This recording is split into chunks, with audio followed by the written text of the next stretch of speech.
Okay, today we will be talking about Pascal's principle, named after Blaise Pascal.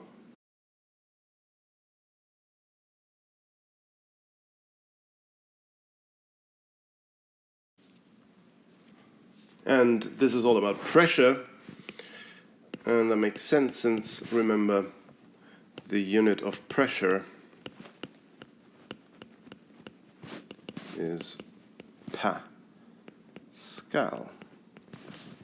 So Pascal's principle states that pressure change occurring anywhere in a confined fluid is transmitted such that the same change occurs everywhere.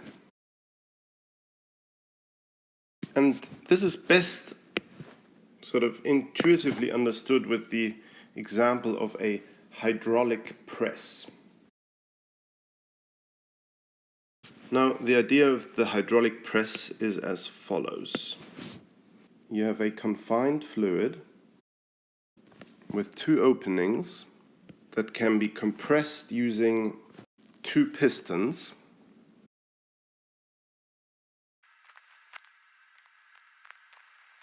And we assume there's no gravity acting here. So in this case, pressure in this fluid is the same everywhere.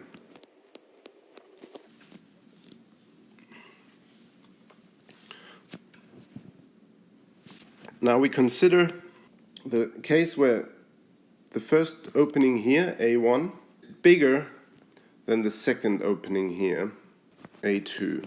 And you press the first piston down with a force F1, and you depress the fluid by a distance D1. And this will lead to the fluid being raised up here by a distance D2. And we will calculate the force F2 by applying two fundamental concepts of physics, namely the first one being the conservation of energy, and the second one being the conservation of mass. So the conservation of energy tells us that the work put in at location 1, W1, is the force 1 times the distance 1. The work put in at 2 is W2 equal F2 D2.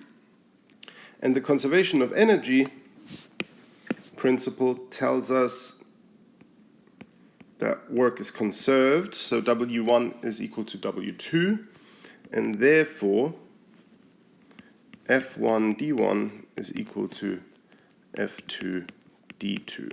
Now, conservation of mass tells us that the volume of the fluid displaced at location 1 has to be the same as the volume displaced at location 2.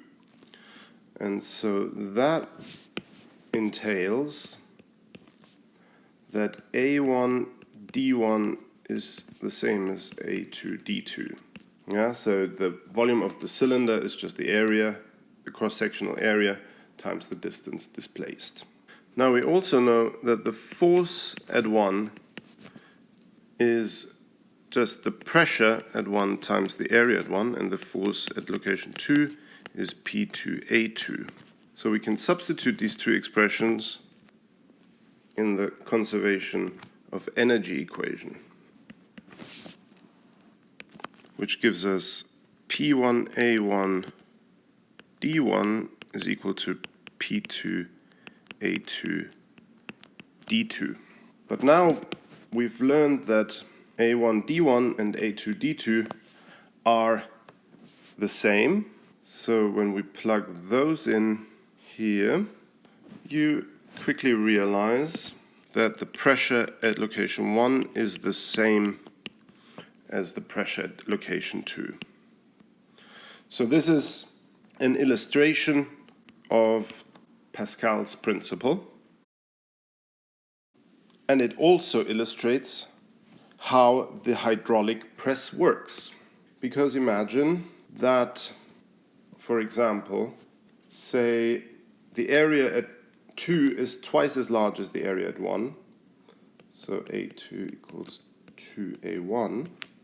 Then we learn that F2, the force pushing up at location 2, is P2A2, which is the same as P1 times 2A1, since P2 and P1 are the same and A2 and 2A1 are the same. And so that is 2 times P1A1, i.e. the force that pushes up at location 2 is twice the force that pushes down location 1. And this is the concept behind the hydraulic press. This idea that you can apply a small force over a small cross-section and end up lifting something much heavier on the other side, since the cross-section over here is larger. And that's due to this principle that pressure is the same everywhere in a confined fluid.